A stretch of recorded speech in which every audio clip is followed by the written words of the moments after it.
New York is the state most Americans think they already know. Skyscrapers, subways, the skyline everyone has seen 1,000 times in movies before ever setting foot there.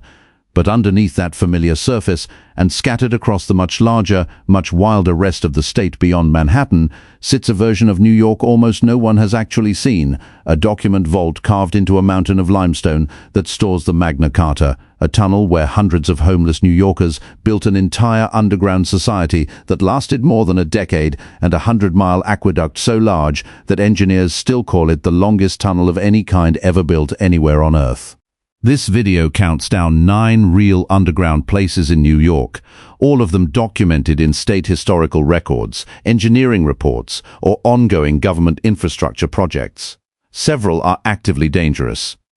All of them are closed to the public in one way or another, whether by federal law, active industrial hazard, or simple physical impossibility.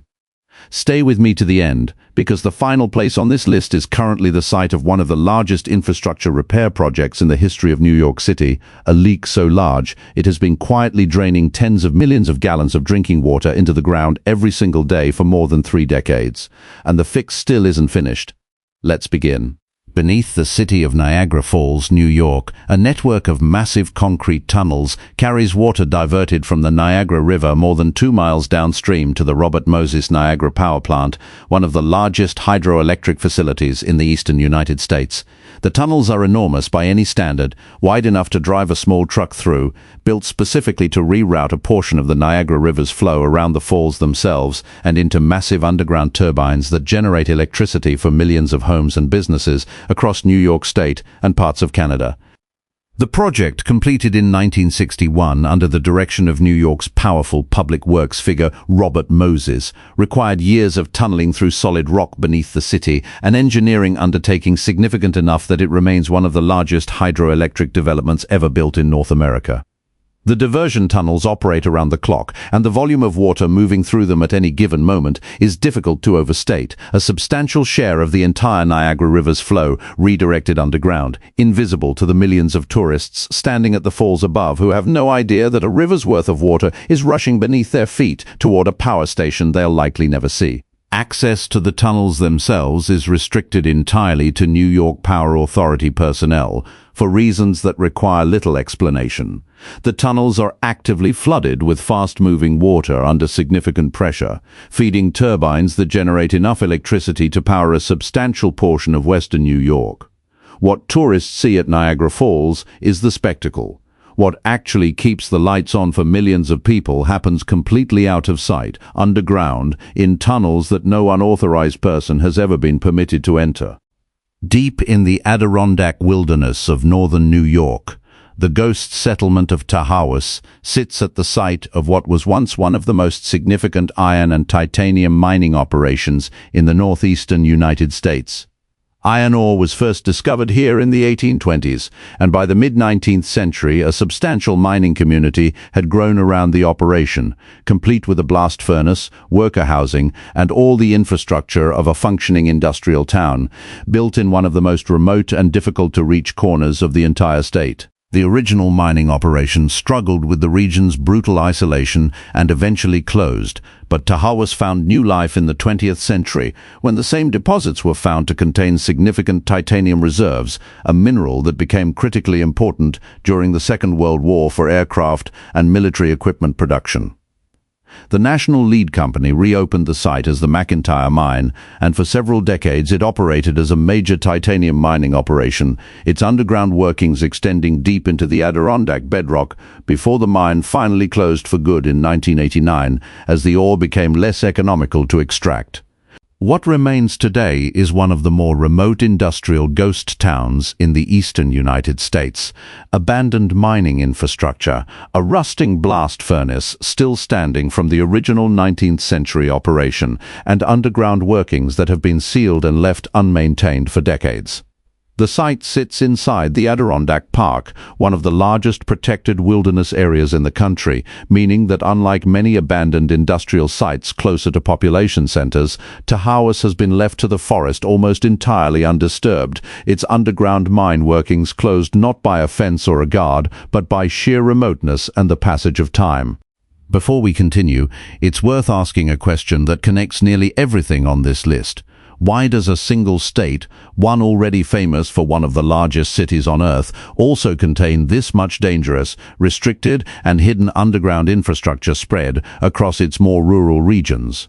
The answer has to do with scale. New York City's water, power, and transit demands are so enormous that meeting them has required building infrastructure on a scale most states never need. Tunnels and aqueducts and power systems engineered to serve 10 million people concentrated in one place, which means the engineering itself has to be extreme, even when the actual location of that infrastructure is nowhere near the city at all. A tunnel carrying drinking water to Manhattan might begin more than 100 miles away in the Catskills. A power tunnel serving the entire western half of the state runs beneath a city most New Yorkers have never visited. At the same time, the rest of New York State, the Adirondacks, the Hudson Valley, the rural counties along the Pennsylvania border, carries its own separate legacy of 19th and 20th century industry. Iron mining, cement production, and during the Cold War, military installations built specifically because the state's mix of remote terrain and proximity to major population centers made it strategically useful. New York's restricted underground spaces, in other words, exist for two very different reasons happening at once. A city so large it required superhuman infrastructure, and a much larger, much emptier rest of the state that absorbed over a century of industry most of the country has since forgotten. In the Finger Lakes region of central New York, between Seneca Lake and Cayuga Lake, the former Seneca Army Depot occupies more than 10,000 acres of land that the United States military used from 1941 through the mid-1990s to store conventional munitions and, for a significant period during the Cold War, nuclear weapons. The depot's most distinctive feature is a series of more than 500 concrete igloo-shaped bunkers, built partially underground and covered with earth, originally designed to store munitions safely by physically separating each storage unit in case of an accidental detonation. For decades, the depot's exact role in the nation's nuclear weapons storage program was not publicly confirmed, a common pattern across many Cold War-era military facilities where official acknowledgement came only long after the fact.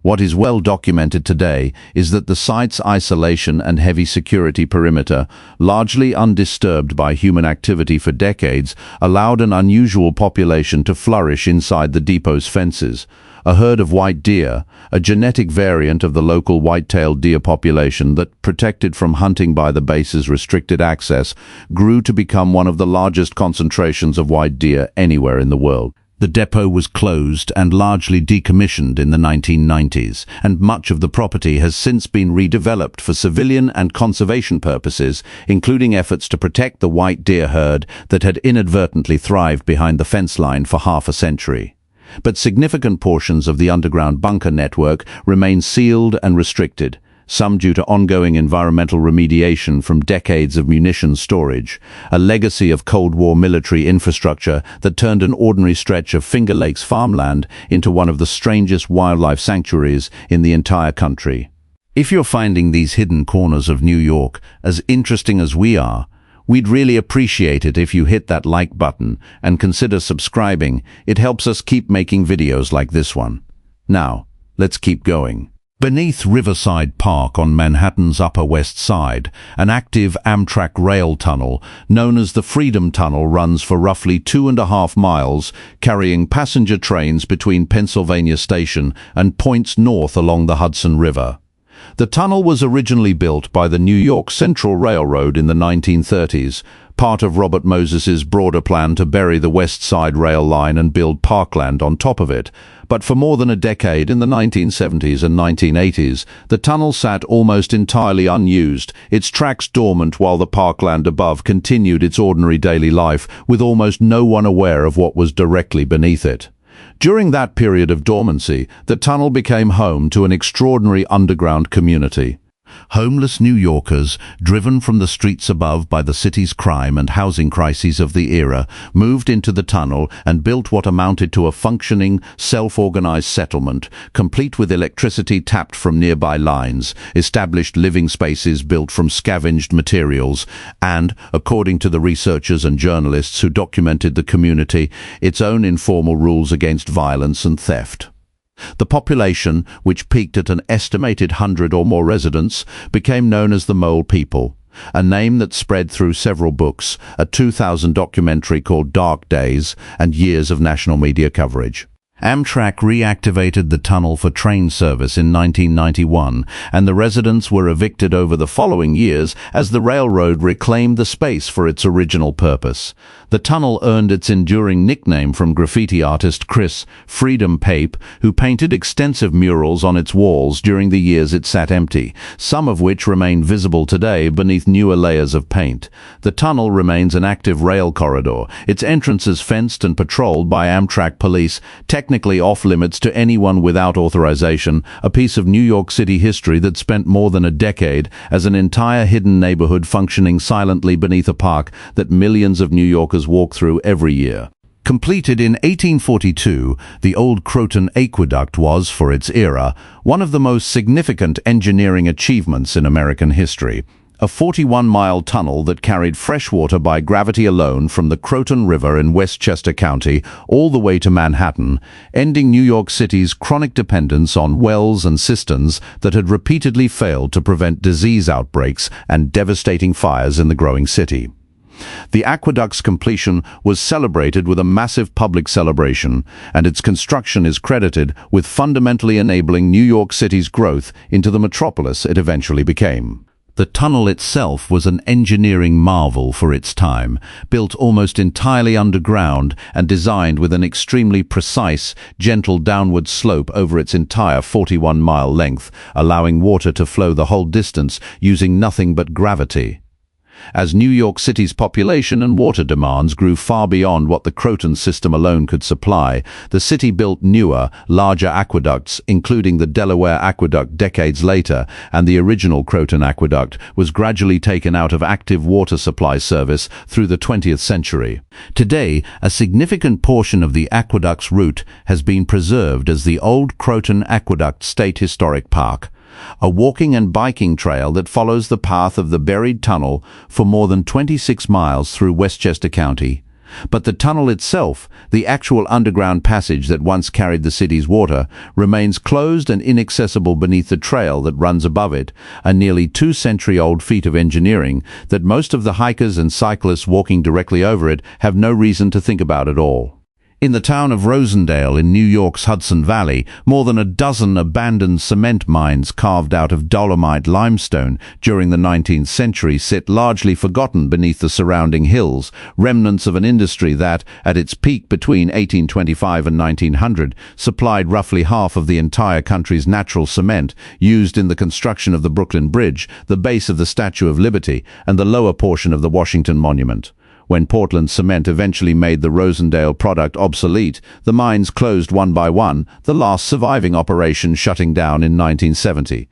What happened to those abandoned mines afterward is genuinely remarkable. One of them was purchased by the company Iron Mountain and converted into an underground document storage vault built into rock so structurally sound that the facility is considered effectively bomb-proof, now used to store some of the most historically valuable documents and recordings in the world, including, according to Iron Mountain's own public materials, an original copy of the Magna Carta and master recordings from Sony Music. Access to that vault is restricted entirely to Iron Mountain personnel and authorized clients, one of the most secure private archival facilities in the country, hidden inside a 19th century cement mine that most people driving through Rosendale have no idea exists. Several of the other Rosendale mines serve an entirely different, equally restricted purpose. They have become critical hibernation sites for the federally endangered Indiana bat, with researchers estimating that the mines collectively support roughly half of the entire East Coast's overwintering population of the species. Following the arrival of white nose syndrome, a fungal disease that has killed millions of bats across the eastern United States, several of the Rosendale mines were placed under strict seasonal or year-round closures to protect the colonies inside, transforming a 19th-century industrial ruin into one of the most ecologically important and most tightly restricted bat sanctuaries on the entire East Coast. On the afternoon of June 7, 1956, the Schoellkopf Power Station, a major hydroelectric facility built directly into the gorge wall below Niagara Falls, suffered a sudden and catastrophic structural failure. Cracks that had been reported in the gorge wall for hours before the collapse finally gave way entirely, sending a significant portion of the power station's structure, along with an enormous section of the rock face it was built into, crashing into the Niagara River below. Remarkably, all of the plant's workers escaped in the moments before the final collapse, after supervisors ordered an evacuation when the warning signs became impossible to ignore. The collapse destroyed roughly half of the Schoellkopf station's generating capacity in an instant, a loss so significant to the regional power supply that it directly accelerated New York State's plans to build a much larger, more structurally robust replacement facility further from the unstable gorge wall, a project that eventually became the Robert Moses Niagara Power Plant and its associated underground diversion tunnels. In effect, the disaster at Schoellkopf reshaped the entire future of hydroelectric power generation at Niagara Falls, pushing the industry's infrastructure underground and away from the crumbling gorge face that had caused the failure in the first place. The ruins of the original Schoellkopf station remain visible today at the base of the Niagara Gorge, accessible via an observation trail operated by New York State Parks, offering visitors a rare, safety-fenced glimpse of twisted concrete and structural remnants left almost exactly where they landed in 1956.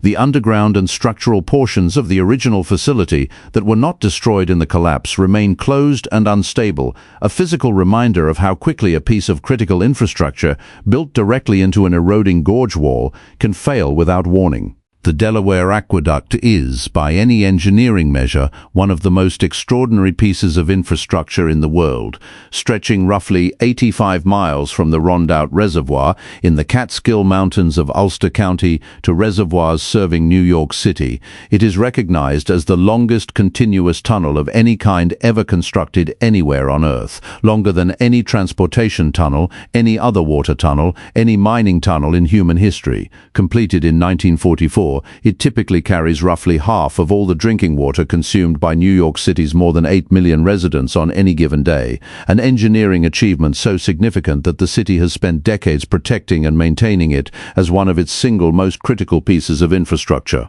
In the early 1990s, inspections revealed something the city had not anticipated. Sections of the aqueduct, particularly beneath the town of Newburgh in Orange County, were leaking dramatically, losing more than 30 million gallons of treated drinking water into the surrounding ground every single day, water that New York City had already paid to collect, treat and transport, simply vanishing into the earth before it ever reached a tap.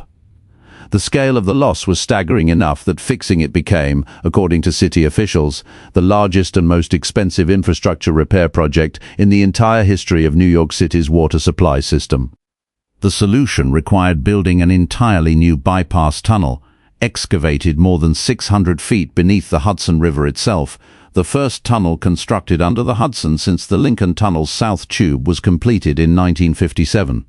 Construction began in 2013, and the tunnel boring machine that carved the new passage was declared complete in 2019. But connecting the new bypass to the existing aqueduct has required repeatedly draining and shutting down a tunnel that half the city depends on, a process complicated in recent years by drought conditions that made the city reluctant to take the aqueduct offline at all. As of the most recent public updates, the final connection is now expected sometime after 2027, more than 3 decades after the leak was first discovered, on a $2 billion project to fix a hole in a tunnel that most of the nearly 10 million people who drink from it every day have never heard of at all.